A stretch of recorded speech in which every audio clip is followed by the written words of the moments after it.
நடிகர் மதன் பாபு அவர்கள் கடைசியா சாப்பிட்ட உணவு என்ன அப்படிங்கிற விஷயத்த அவங்களோட ஃபேமிலி மெம்பர்ஸ் பகிர்ந்திருக்காங்க.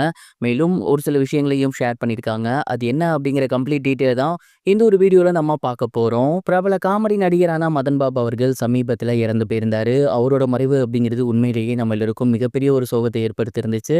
கடந்த சில வருடங்களாகவே அவருக்கு கேன்சரால பாதிக்கப்பட்டு அதற்கு ட்ரீட்மெண்ட் எடுத்து வந்துட்டு இருந்தாரு. இந்த ஒரு நிலையில சிகிச்சை பலனின்றி அவர் இறந்து போயிருக்காரு அப்படிங்கிறது எல்லோருக்கும் மிகப்பெரிய ஒரு வேதனையா மாறி இருக்கு. தொடர்ந்து மதன் பாபு அவர்களை பத்தின ஏகப்பட்ட விஷயங்கள் வெளிவந்துட்டு இருக்கு. அந்த வகையில அவர் எப்படி இறந்தாரு அண்ட் இறக்கிறதுக்கு முன்னாடி அவர் என்ன சாப்பிட்டு இருந்தாரு அப்படிங்கிறதெல்லாம் அவங்களோட ஃபேமிலி மெம்பர்ஸ் பகிர்ந்திருந்தாங்க. குறிப்பா அவங்க என்ன சொல்லியிருந்தாங்க அப்படின்னா, மதன் பாபு சார் பொதுவாகவே சைவத்தை ரொம்ப விரும்பி சாப்பிடுவாரு. அது மட்டும் இல்லாம அவருக்கு உடல்நல குறைவு ஏற்பட்டதுக்கு அப்புறம் தொடர்ந்து ஃபுட்ல கான்சென்ட்ரேட்டா இருந்தாரு. இட்லின்னு எடுத்துக்கிட்டா ஒரு 2 இட்லி இல்ல 3 இட்லி தான் சாப்பிடுவாரு. தோசைன்னு எடுத்துக்கிட்டா ஒரு 2 தோசை தான் சாப்பிடுவாரு. அதுவும் இரவு ரொம்ப சீக்கிரமாவே சாப்பிட்டுருவாரு. அவருக்கு உடல்நிலை சரியில்லாம போனதுக்கு அப்புறம் ரொம்ப ரொம்ப கான்சன்ட்ரேஷனா ஃபுட்டெல்லாம் வந்து கரெக்டா எடுத்து வந்துட்டு இருந்தாரு. அண்ட் ரொம்ப முடியாம போனதுக்கப்புறம் ஒரு கட்டத்தில பார்த்தீங்கன்னா, அவர் வந்து லிக்விட் ஃபுட் அதிகமா எடுக்க ஸ்டார்ட் பண்ணியிருந்தாரு. அண்ட் ஓரளவு மறுபடியும் நல்லாகி வந்திருந்தாரு.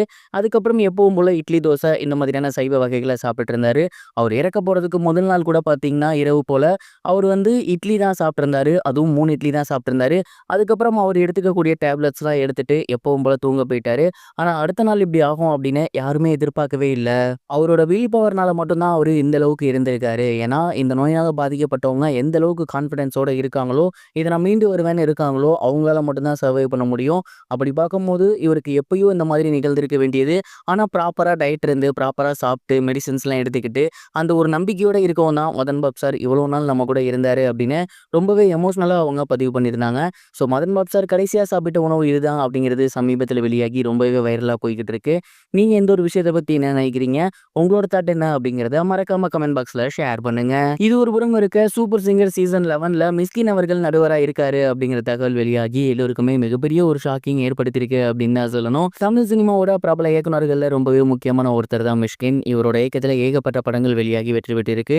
அது மட்டும் இல்லாம இவரு நல்லா பாடக்கூடியவர், அதே நேரம் இசையமைக்கக்கூடியவர். இந்த ஒரு நிலையில பாத்தீங்கன்னா சமீபத்துல சூப்பர் சிங்கர் சீசன் 11 ஸ்டார்ட் ஆகியிருக்கு. அண்ட் அதுல ஒன் ஆஃப் த நடுவரா மிஸ்கின் அவர்கள் களமிறங்க போறாரு. அண்ட் ஏற்கனவே பாத்தீங்கன்னா உன்னிகிருஷ்ணன் அவர்கள் இருக்காங்க, தமன் அவர்கள் இருக்காங்க.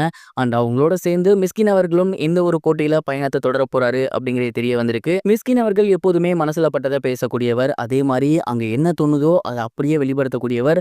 அவர் இந்த ஷோல இருக்காரு அப்படிங்கிறது கண்டிப்பா இந்த ஷோவோட சுவாரஸ்யத்தை இன்க்ரீஸ் பண்ணும் அப்படிங்கிறதுல எந்த ஒரு சந்தேகமும் கிடையாது.